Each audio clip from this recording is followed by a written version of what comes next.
GB, നമുക്ക് ഈ ചർച്ച അവസാനിപ്പിക്കാൻ സമയമായി. ഇറാൻ വരുതിയിൽ വരുമോ?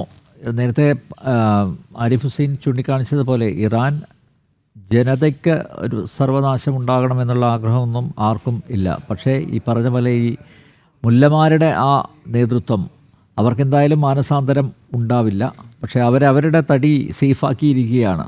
ഇപ്പം ബംഗറിൽ ഒളിച്ചിരിക്കുകയാണല്ലോ അയത്തുള്ള ഖമേനിയും ഒക്കെ. അപ്പോൾ ഒരു കീഴടങ്ങലിന് തയ്യാറാകുമോ? മത നേതൃത്വം തയ്യാറാകും എന്ന് കരുതുന്നുണ്ടോ? മറ്റെല്ലാവരേക്കാളും ഈ യുദ്ധത്തിനൊരു അറുതി ഉണ്ടാവണമെന്ന് ആഗ്രഹിക്കുന്നവരാണ് നിങ്ങളെ പോലുള്ളവർ, അല്ലേ? അപ്പോൾ അതിലെ എങ്ങനെയൊരു ഒരു ഒരു പരിഹാരം ഉണ്ടാകുമെന്നാണ് കരുതുന്നത്? ഭരണമാറ്റം ഉണ്ടാകണമെന്നും അവിടെ വസ്ത്ര സ്വാതന്ത്ര്യം ഉൾപ്പെടെ, അതായത് നമുക്കറിയാം 2016 ഇറാൻ സന്ദർശിച്ചിട്ടുള്ള വിദേശകാര്യമന്ത്രി സുഷമ സ്വരാജ് ഇട്ടുകൊണ്ട് പോയ വേഷം എന്താണെന്ന് നമുക്കറിയാം. അങ്ങനെ വസ്ത്ര സ്വാതന്ത്ര്യം പോലും നിഷേധിക്കപ്പെട്ട ഇറാനിൽ ഒരു പുതിയ മാറ്റം ഉണ്ടാകണമെന്ന് ആഗ്രഹിക്കുന്ന യുവതലമുറയിൽപ്പെട്ട ഒരാളാണ് ഞാൻ. പക്ഷേ ഇറാന്റെ നയത്തോട് ചേരാൻ പറ്റില്ല. ഒരു യഹൂദ ജനത്തെ മുഴുവൻ കൊല്ലുക എന്നതിനപ്പുറത്തേക്ക് അവർക്ക് മറ്റൊരു ചിന്ത അവർക്കില്ല. ആ ഒരു ചിന്താഗതി മാറ്റുക എന്നുള്ളൂ. യഹൂദനും മനുഷ്യനാണ്, ഇറാനികളും മനുഷ്യനാണ്, കേരളത്തിലുള്ള ഒരു മനുഷ്യനാണ്, എല്ലാവരും മനുഷ്യരാണെന്നൊരു വിചാരം ഉണ്ടാവുക. ഇസ്രയേലിലെ ജനതയ്ക്കും അവർക്കും സ്വാതന്ത്ര്യമുണ്ട്, നിലനിൽപ്പിന് വേണ്ടി അവർക്ക് യുദ്ധം ചെയ്യുന്നുണ്ട്. എന്നാൽ തിരിച്ച് അറ്റാക്ക് ചെയ്തതിനു ശേഷം തിരിച്ച് അങ്ങോട്ട് ആക്രമിക്കുമ്പോൾ ഇസ്രയേൽ തെമ്മാടിയായി മാറുന്ന ഒരു ഒരു ഒരു ഒരു അവസ്ഥയിലേക്ക് ചില ഡെഫിനിഷൻസും വരുന്നുണ്ട്. ചുരുക്കം പറഞ്ഞാൽ ഇറാന് കീഴടങ്ങുകയല്ലാതെ, ഇറാൻ എന്ന് പറയുന്ന സാധാരണ ജനങ്ങളെയോ അങ്ങനെയുള്ളവരെ അടിച്ചാക്ഷേപിച്ച് പറയുകയല്ല, ഇറാന്റെ ഈ നയത്തോടും ഇറാന്റെ ഈ ഒരു രീതികളോടും ഹിറ്റ്ലർ ഭരണങ്ങളോടും അതൊക്കെ ഒന്ന് മാറി സമാധാനത്തിലേക്ക് വരട്ടെ. നമ്മൾ ചർച്ചയിൽ പറഞ്ഞ പോലെ യുദ്ധം ഒന്നിനും പരിഹാരമല്ല.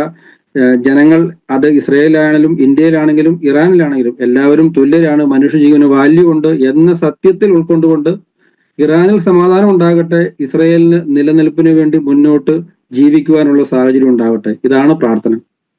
ഓക്കെ ഐസൻ, നമുക്ക് കൺക്ലൂഡ് ചെയ്യാം. ഐസൻ്റെ അഭിപ്രായം കൂടി ഈ വിഷയത്തിൽ.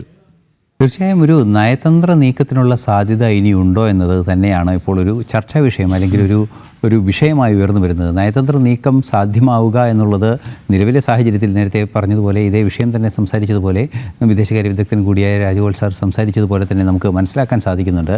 അതായത് ഈക്വൽ സ്റ്റാറ്റസ് ഉള്ള രണ്ട് രാജ്യങ്ങൾ തമ്മിലാണ് നയതന്ത്ര ബന്ധം സാധ്യമാവുക. ആ തരത്തിൽ രണ്ട് രാജ്യങ്ങളും ഒന്നിച്ചു ചേരാത്തിടത്തോളം കാലം ഇറാനും ഇസ്രയേലും ഏത് രീതിയിലാണോ ഒരു മേശപ്പുറത്തിരുന്ന് ചർച്ച ചെയ്യുക എന്നത് സംബന്ധിച്ച് ഉടനൊന്നും ഒരു തീരുമാനത്തിലെത്താൻ സാധിക്കില്ല. പക്ഷേ ചില മധ്യവർത്തികളെയൊക്കെ ഉപയോഗിച്ച് അത് സാധ്യമാക്കാമെങ്കിലും അത് എത്ര കണ്ട് പ്രായോഗികമായ ഒരു നയതന്ത്ര ധാരണയായി വരുമെന്നുള്ളത് കാത്തിരുന്ന് കാണേണ്ടതുണ്ട്. എന്ത് തന്നെയായാലും നിലവിലെ സൂചനകൾ വരുന്നതൊക്കെ അനുസരിച്ച് നിലവിലെ എല്ലാ വിവരങ്ങളും നമുക്ക് പരിശോധിക്കുമ്പോൾ മനസ്സിലാക്കാൻ സാധിക്കുന്നത് ഉടനൊന്നും ഈ ആക്രമണം അല്ലെങ്കിൽ ഈ യുദ്ധം അവസാനിക്കുന്നൊരു സാഹചര്യമില്ല.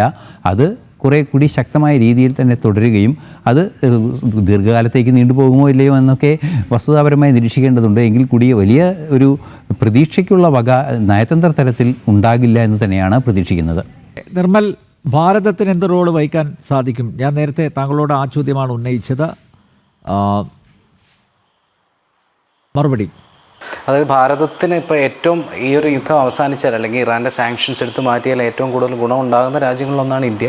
അതുകൊണ്ട് ഇന്ത്യ തീർച്ചയായിട്ടും അതിന് ശ്രമിക്കും. കാരണം മാത്രമല്ല ഇതിൻ്റെ അകത്തൊരു ഇഷ്യൂ ഉള്ളതെന്ന് വെച്ചാൽ ന്യൂട്രലായിട്ടൊരു സ്റ്റാൻസ് എടുക്കേണ്ടി വരും. കാരണം ഒരു വശത്ത് ഇസ്രായേൽ ടെക് സപ്പോർട്ടും സർവേലൻസ് സപ്പോർട്ടും ഡിഫൻസ് സപ്പോർട്ടും തരുന്നു, മറുവശത്ത് ഇറാനെ സംബന്ധിച്ചിടത്തോളം ഏറ്റവും കുറഞ്ഞ വിലയിൽ ഓയിൽ തരാൻ സമ്മതിച്ചിരിക്കുന്നു, ഏറ്റവും കൂടിയ അല്ലെങ്കിൽ നീണ്ട ക്രെഡിറ്റ് പീരീഡിൽ ഓയിൽ തരാൻ സമ്മതിച്ച ഒരു രാജ്യമാണ്. പാകിസ്ഥാനെ മറികടന്ന് അഫ്ഗാനിസ്ഥാനിലും സെൻട്രൽ ഏഷ്യയിലും എത്തത്തക്ക രീതിയിലുള്ള ചാബഹ പോർട്ടിന് വേണ്ടിയിട്ടുള്ള അഗ്രിമെൻറ്റും നമ്മൾ അവരുമായിട്ട് ഒപ്പുവെച്ചു. പക്ഷേ ഈ സാങ്ഷൻസ് ആണ് അതിനൊക്കെ തടസ്സം. അതുകൊണ്ട് ഒരുപക്ഷെ മറ്റ് രാജ്യങ്ങളെക്കാൾ ഈ യുദ്ധം അവസാനിക്കണമെന്നും ഇറാന് മേലുള്ള സാങ്ഷൻസ് എടുത്ത് മാറണമെന്നും ആഗ്രഹിക്കുന്ന രാജ്യമാണ് ഇന്ത്യ. പക്ഷേ അത്രയധികം അടുത്ത് നിൽക്കുന്ന അല്ലെങ്കിൽ ഖത്തറോ അറേബ്യൻ രാജ്യങ്ങളോ ഇത്ര ഇൻഫ്ലുവൻഷ്യലായുള്ള അമേരിക്കയോ ഒന്നും തന്നെ ഇൻവോൾവ് ആയിട്ടും ഡിപ്ലോമാറ്റിക്കലി ഒരു സൊല്യൂഷൻ വരാത്ത ഇറാനെ സംബന്ധിച്ചിടത്തോളം നമുക്ക് പ്രതീക്ഷയില്ല. രണ്ടാമത്, ഇതിന് മുന്നേ വന്ന ചോദ്യത്തിനോട് പറയാം, ഈ നോൺ പ്രൊലിഫറേഷൻ ട്രീറ്റി അനുസരിച്ച് ഇപ്പം ഒരു ലോങ് ഷോട്ട് ഞാൻ പറയാം. കാരണം നേരത്തെ നോർത്ത് കൊറിയയുടെ കാര്യം പറഞ്ഞു. India, Pakistan, north Korea, south Sudan എന്ന് പറഞ്ഞ രാജ്യങ്ങളുണ്ട്. അപ്പോൾ ഈ നോർത്ത് കൊറിയ ശരിക്കും പറഞ്ഞു കഴിഞ്ഞാൽ ഇനീഷ്യലി NPT ഒപ്പുവെച്ച രാജ്യമാണ്. 2003 മറ്റോ അവിടുന്ന് ചാടുക ചെയ്തത്. ഇറാൻ ഇപ്പോൾ അങ്ങനെ ഒരു പോസിബിലിറ്റി ചിലപ്പോൾ ചിന്തിച്ചേക്കാം. കാരണം അവർ ചിന്തിക്കുന്നത് നോർത്ത് കൊറിയ ചാടാനുള്ള കാരണം ഇതാണ്, എന്തുകൊണ്ടാണെങ്കിലും ഞങ്ങൾ ഒറ്റപ്പെടുത്തി വെച്ചിരിക്കുന്നു, സാങ്ഷൻസ് വെച്ചിരിക്കുന്നു, പിന്നെ എന്തിന് ഈ NPT ഒപ്പുവെക്കണം. ഇതേ മോഡലിലോട്ട് ഇറാൻ ചിന്തിച്ചു തുടങ്ങിയാൽ അവരും ചിലപ്പം NPTയിൽ നിന്ന് ചാടാൻ സാധ്യതയുണ്ട്. അതുകൊണ്ടാണ് ആറ്റമിക് എനർജി ഏജൻസിയുടെ ഓഡിറ്റ് വേണ്ടാന്ന് പറഞ്ഞത്. ഓഡിറ്റ് വന്നു കഴിഞ്ഞാൽ തീർച്ചയായിട്ടും ഇവരുടെ എൻറിച്ച്മെൻറ്റിനെ കുറിച്ചുള്ള അറിവ് ഇനി പുറത്തോട്ട് വരും. അത് അവർക്ക് അവരുടെ എയിം അച്ചീവ് ചെയ്യാൻ സാധിക്കാതെ വരും. അതുകൊണ്ട് അങ്ങനെ ഒരു ലോങ് ഷോട്ടോടെ ഇത് കാണുന്നുണ്ട്. നെഗോഷിയേഷന് വരാതെ ഒരു പക്ഷേ മൊത്തത്തിൽ NPTയിൽ നിന്ന് ചാടുക, നോർത്ത് കൊറിയ ചെയ്ത പോലെ ചാടുക, എന്നിട്ട് ഞങ്ങളെ ഒറ്റപ്പെടുത്തിക്കുക. കാരണം അവരെ സംബന്ധിച്ചിടത്തോളം ജനങ്ങളാണോ പ്രയോറിറ്റി എന്ന് സംശയിക്കേണ്ടിയിരിക്കുന്നു. അവർക്ക് അവരുടെ എയിമായിട്ടുള്ള ഇപ്പം എപ്പോഴും ടെലിവിഷൻ ബൈറ്റ്സിലൊക്കെ പറയുന്ന പോലെ death to America, death to Israel എന്ന് പറയുന്ന എയിമുമായിട്ട് മുന്നോട്ട് പോകാനാണെന്നുണ്ടെങ്കിൽ ഒരു പക്ഷേ നോർത്ത് കൊറിയയുടെ മോഡൽ അവർ സ്വീകരിച്ചാൽ അവർ NPTയിൽ നിന്ന് ചാടാൻ സാധ്യതയുണ്ട്. ഡിപ്ലോമാറ്റിക് ആയിട്ടുള്ള സൊല്യൂഷനിലോട്ട് അവർ വരുമെന്ന് തോന്നുന്നില്ല.